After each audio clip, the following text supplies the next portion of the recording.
Bismillahirrahmanirrahim. Assalamualaikum warahmatullahi wabarakatuh. Perkenalkan, nama saya Rahma Almadea dengan NPM 1950606126. Di sini saya sebagai moderator sekaligus pemateri dari kelompok 3 yang akan membahas tentang bimbingan pada siswa dengan hambatan berpikir dan fisik motorik atau tunagrahita. Selanjutnya, ada anggota kelompok 3. Yang pertama, saya, Rahma Almadea, dengan NPM 19506126. Lalu ada Nursita Rahmawati sebagai pemateri ke-3 dengan NPM 19506128. Lalu ada Ulanisa Hoeria dengan NPM 19506146 sebagai pemateri ke-1. Dan Lauzia Nurillah dengan NPM 19506148 sebagai pemateri kedua. Selanjutnya, kepada pemateri pertama, saya persilakan untuk memaparkan materinya. Baik, terima kasih kepada moderator. Di sini saya akan menjelaskan tentang pengertian anak tunagrahita. Tunagrahita berasal dari dua kata, yaitu tuna dan grahita. Tuna berarti pikiran. Tuna berarti merugi, sedangkan grahita berarti pikiran. Tunagrahita merupakan kata lain dari retardasi mental atau mental retardation yang berarti terbelakang secara mental. Menurut Sujihati Somantri, anak tunagrahita sedang disebut juga imbisil. Kelompok ini memiliki IQ 51 sampai 36 pada skala Binet dan 54 sampai 40 menurut skala Wechsler. Anak terbelakang mental sedang bisa mencapai perkembangan MA sampai lebih 7 tahun. Anak tunagrahita sedang dapat dididik mengurus diri sendiri, melindungi diri dari bahaya seperti menghindari kebakaran, berjalan di jalan raya, berlindung dari hujan, dan sebagainya. Ada beberapa hal yang mengungkapkan pengertian dari tunagra itu sendiri. Contohnya menurut Endang Rohyadi dan Zainal Alimin 2005, tunagrahita berkaitan erat dengan masalah perkembangan kemampuan kecerdasan yang rendah dan merupakan sebuah kondisi. Selanjutnya, ada karakteristik anak tunagrahita. Ada beberapa karakteristik umum tunagrahita menurut Febri Ekawati 2009. Di antara lain yaitu 1, ada keterbatasan inteligensi. Keterbatasan inteligensi itu merupakan fungsi yang kompleks yang dapat diartikan sebagai kemampuan untuk mempelajari informasi dan keterampilan menyesuaikan diri dengan masalah-masalah dan situasi kehidupan baru. Belajar dari pengalaman atau masa lalu, berpikir abstrak, kreatif, dapat menilai secara kritis, menghindari kesalahan-kesalahan, mengatasi kesulitan-kesulitan, dan kemampuan untuk merencanakan masa depan. Selanjutnya ada keterbatasan sosial. Di samping memiliki keterbatasan inteligensi, anak tunagrahita juga memiliki dalam mengurus diri sendiri dalam masyarakat. Oleh karena itu, mereka memerlukan bantuan. Anak tunagrahita cenderung berteman dengan anak yang lebih muda usianya. Ketergantungannya terhadap orang tua sangat besar, tidak mampu memikul tanggung jawab sosial dengan bijaksana. Dan yang terakhir ada keterbatasan fungsi-fungsi mental. Anak tunagrahita memerlukan waktu lebih lama untuk menyelesaikan reaksi pada situasi yang baru dikenalnya. Mereka memperlihatkan reaksi terbaiknya bila mengikuti hal-hal yang rutin dan secara konsisten di dalamnya dari hari ke hari.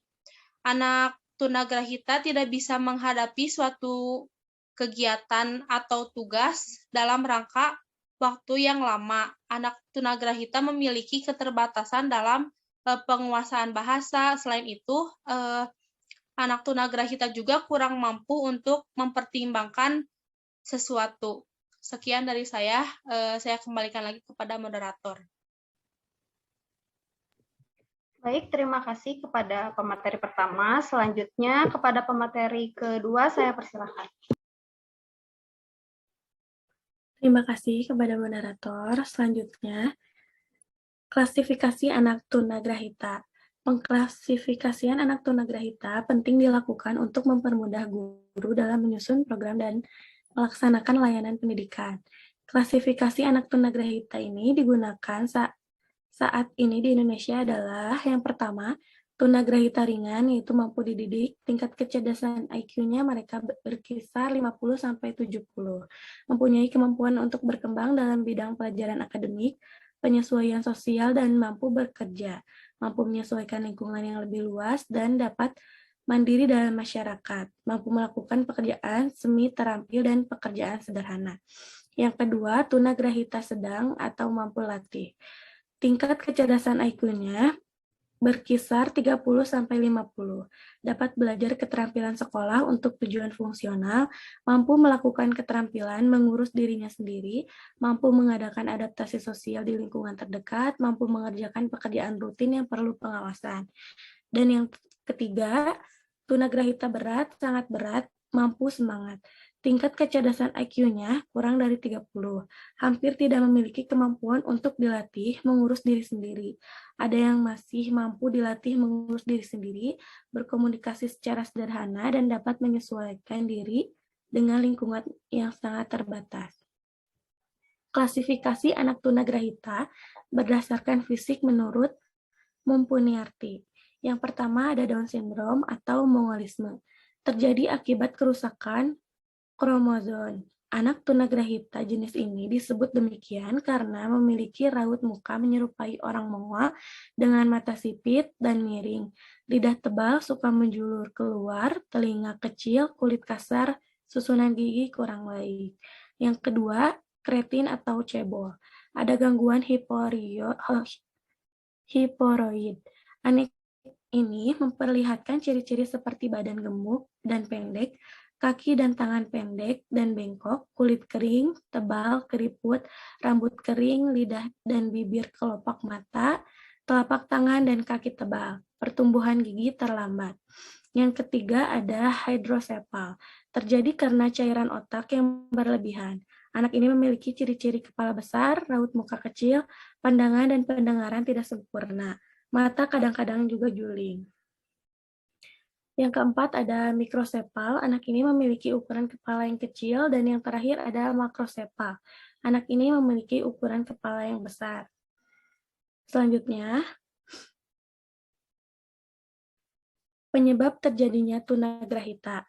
Menurut Smith, anak tunagrahita diharapkan dapat berguna dan dapat membantu para pendidik dalam memberikan layanan pendidikan bagi anak-anak. Faktor yang pertama adalah faktor genetik. Ketunagrahitaan yang disebabkan oleh faktor genetik ini merupakan suatu kondisi yang disebabkan oleh gen orang tuanya mengalami kekurangan produksi enzim yang memproses protein dalam tubuh sehingga terjadi penumpukan asam.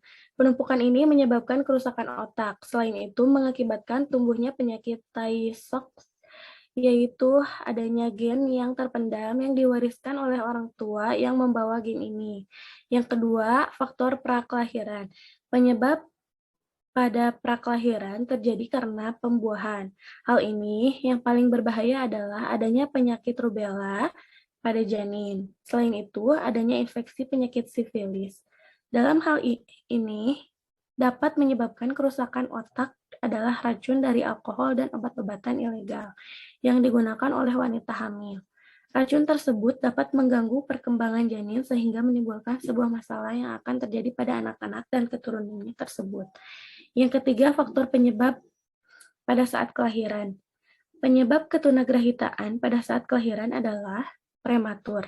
Adanya masalah proses kelahiran seperti kekurangan oksigen, kelahiran yang dibantu oleh alat kedokteran beresiko terhadap anak yang akan menimbulkan trauma pada kepala. Terjadinya kelahiran prematur yang tidak tahu atau kekurangannya mendapat perawatan dengan baik. Yang terakhir, faktor penyebab selama masa perkembangan anak-anak dan remaja, yaitu ibu saat mengandung tidak menjaga pola makan, keracunan sewaktu ibu mengandung, dan kerusakan pada otak sewaktu lahir, misalnya sakit kepala dan lain sebagainya. Selanjutnya,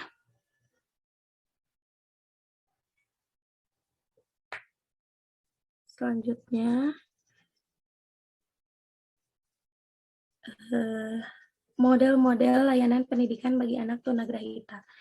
Beberapa model layanan pendidikan anak tunagrahita antara lain, yang pertama, pendidikan sekolah luar biasa, SLBC, dan C1.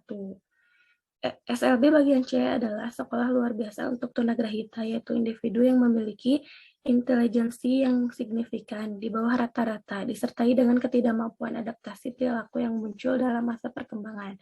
Pembelajaran untuk tunagrahita ditunjukkan pada kemampuan bina diri sosialisasi. Klasifikasi tunagrahita berdasarkan tingkatan IQ yang sudah tadi saya jelaskan. Anak tunagrahita adalah yang dimiliki keterbelakangan mental dari anak normal pada umumnya. Di sekitar kita banyak dijumpai anak tunagrahita atau anak keterbelakangan mental. Mereka biasanya menarik diri dari pergaulan karena mereka sering dihina oleh teman dan lingkungan sebagainya. Asas pengajaran yang selama ini telah diterapkan di sekolah luar biasa bagian C itu yang pertama, asas keperagaan, asas kehidupan konkret, asas sosialisasi, asas skala perkembangan mental, asas individual. Dan pendidikan yang terpadu akan anak tunagrahita belajar bersama-sama dengan anak reguler di kelas yang sama dengan bimbingan guru reguler pada sekolah reguler. Jika anak tunagrahita mempunyai kesulitan, akan mendapat bimbingan dari guru bimbingan khusus SLB terdekat. Yang ketiga, program sekolah di rumah. Yang keempat, pantigria rehabilitas. Yang kelima, pendidikan inklusif. Dan yang terakhir, layanan pembelajaran khusus. Baik, sekian materi yang bisa saya sampaikan. Saya kembalikan kepada moderator. Terima kasih.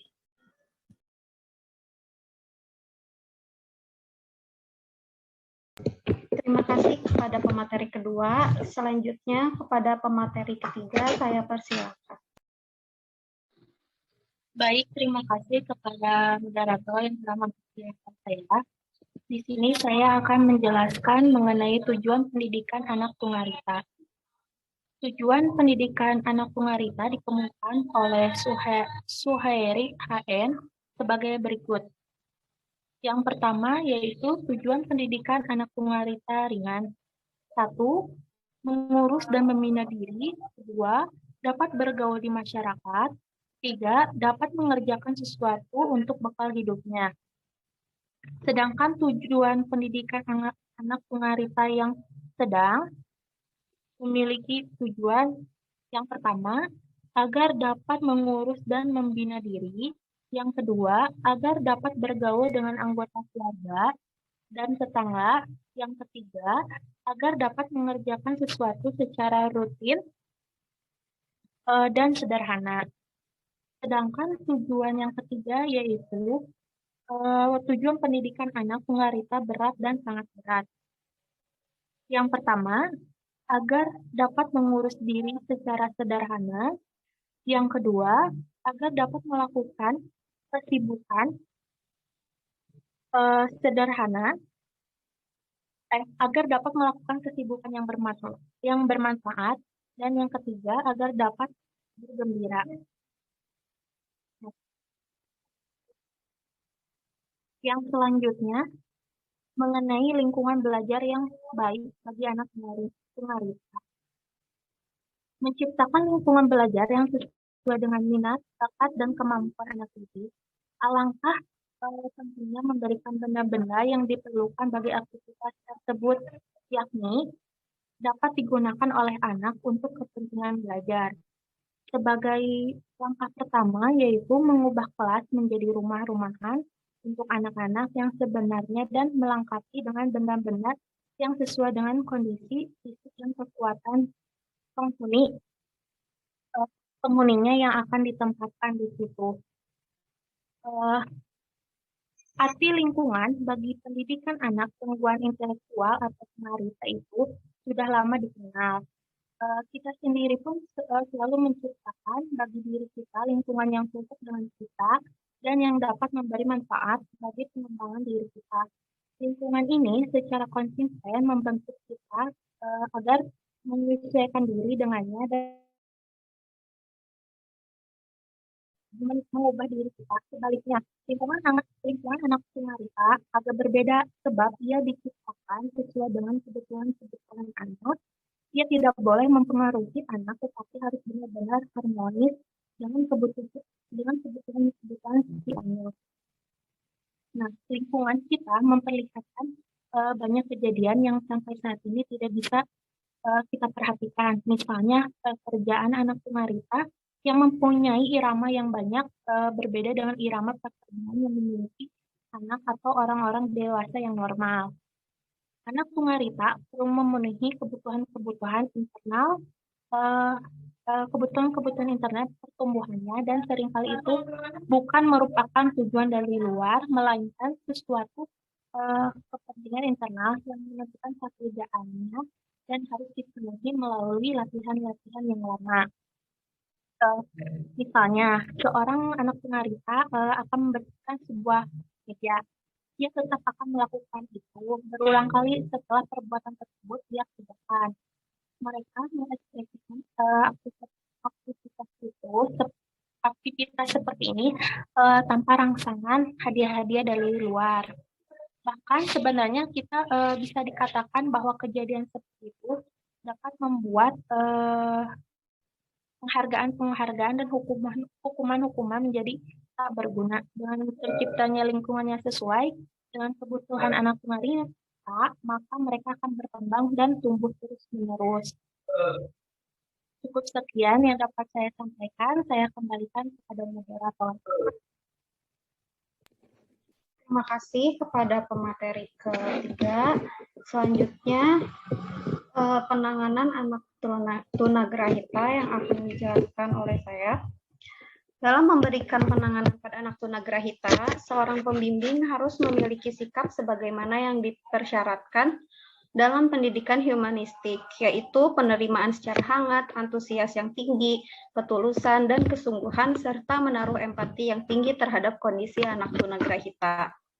Tanpa dilengkapi persyaratan tersebut, penerapan teknik penanganan perilaku anak tunagrahita tidak banyak memberikan hasil yang berarti.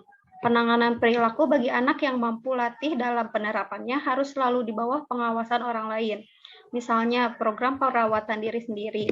Agar lebih fungsional, program tersebut dipecah dalam berbagai unit perilaku pendukung, antara lain mengancingkan baju, memegang sendok, menuangkan pasta, menggosok gigi, dan lain-lain. Apabila dalam pelaksanaannya mereka mampu memahami dan melakukan dengan baik, dapat diberikan penguat, baik penguat primer yang berupa makanan atau minuman, atau penguat sosial seperti senyuman, perhatian persetujuan, dan lain-lain. Secara bertahap, kondisinya terus ditingkatkan sesuai dengan tahapan yang diperlukan, dengan memperhatikan usia, mental, dan usia kalendernya. Jenis bimbingan perilaku yang dapat dilakukan dengan individu untuk anak tunagrahita, yaitu melalui kegiatan bermain, kegiatan fisik dan psikis yang dilakukan tidak dengan sungguh-sungguh. Berikut beberapa nilai yang penting dari bermain bagi perkembangan anak tunagrahita secara individu. Yang pertama, pengembangan fungsi fisik.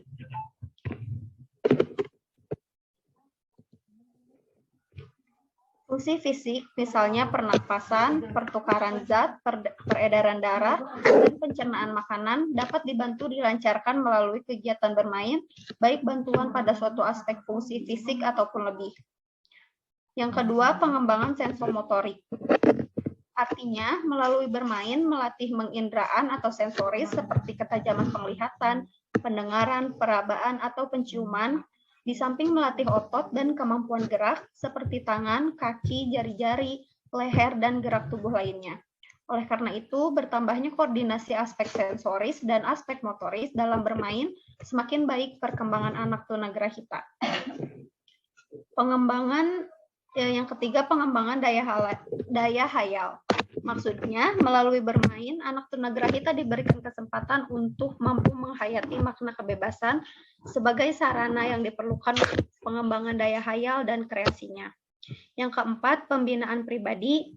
Dalam bermain, anak pun sebenarnya berlatih memperkuat kemauan, memusatkan perhatian, mengembangkan keuletan, ketekunan percaya diri, dan lain-lain. Semua itu dapat membantu anak tunagrahita membina kepribadiannya. Yang kelima, ada pengembangan sosialisasi. Ada unsur yang menarik dari kegiatan bermain dilihat dari pengembangan sosialisasi, yaitu anak harus berbesar hati menunggu giliran, rela menerima kekalahan, setia, dan juga jujur. Yang keenam, pengembangan intelektual. Melalui bermain, anak tunagrahita belajar mencerna sesuatu.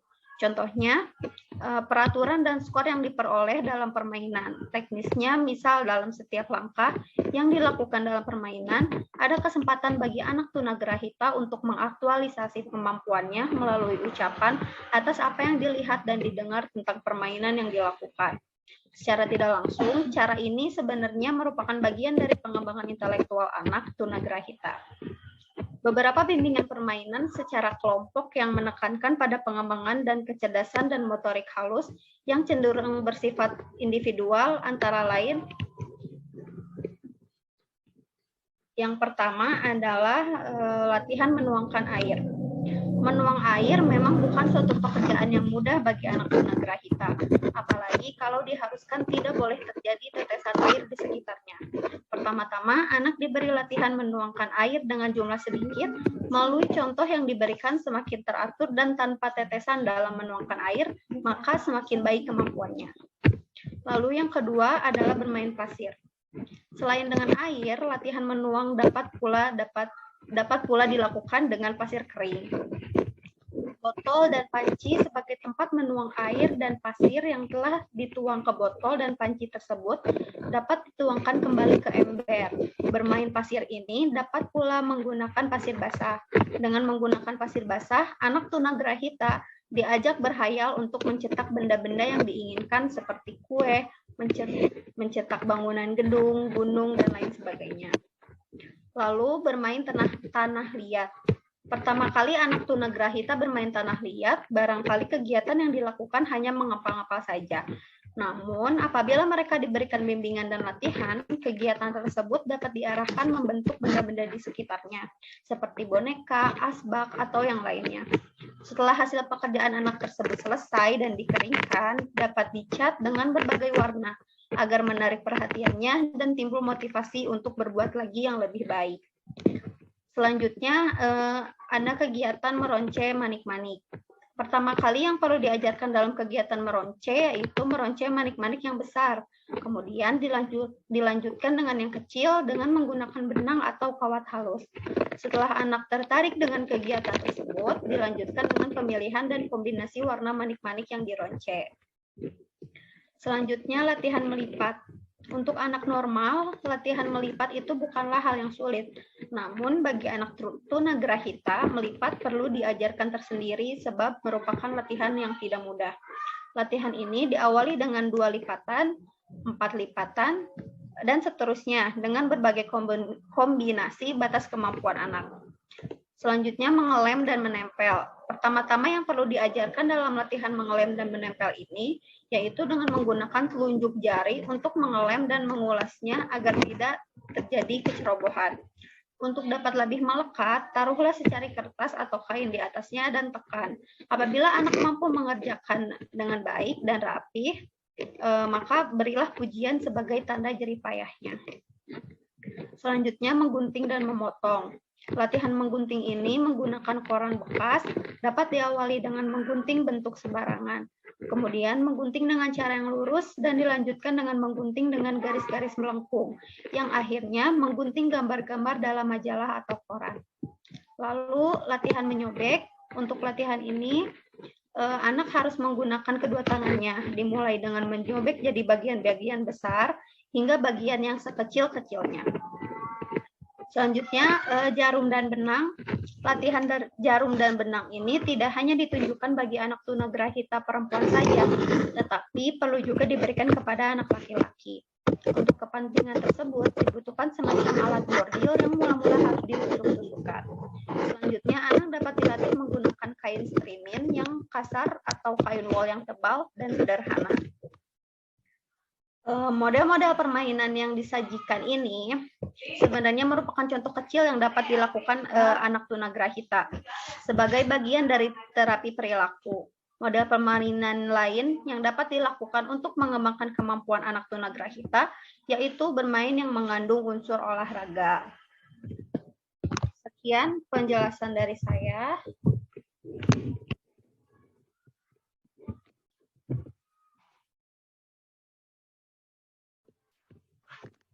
Selanjutnya saya akan membacakan kesimpulan dari hasil presentasi kelompok 3 hari ini. Kesimpulannya adalah anak tunagrahita adalah anak yang memiliki intelijensi yang signifikan berada di bawah rata-rata sehingga mengakibatkan ketidakmampuan dalam adaptasi perilaku yang muncul dalam masa perkembangan dan mempunyai hambatan dalam mengerjakan tugas-tugas akademik. Hal ini disebabkan karena perkembangan otak dan fungsi sarafnya yang tidak sempurna. Oleh sebab itu, kemampuan berpikir mereka sangat lambat dan kurang dapat menyesuaikan diri dengan lingkungan. Setiap tipe memiliki karakteristik masing-masing yang dapat dilihat dari aspek kognitif, fisik, sosial atau perilaku, emosi, dan motorik. Faktor penyebabnya dapat berasal dari keturunan dan gangguan pada saat sebelum kelahiran, proses kelahiran, dan sesudah kelahiran. Pendampingannya dapat dilakukan oleh pihak sekolah, guru, dan orang tua. Pelatihan untuk anak tunagrahita dapat dilakukan dengan berbagai terapi. Sekian presentasi hari ini dari kelompok 3. Mohon maaf apabila masih banyak kekurangan. Saya akhiri. Wassalamualaikum warahmatullahi wabarakatuh.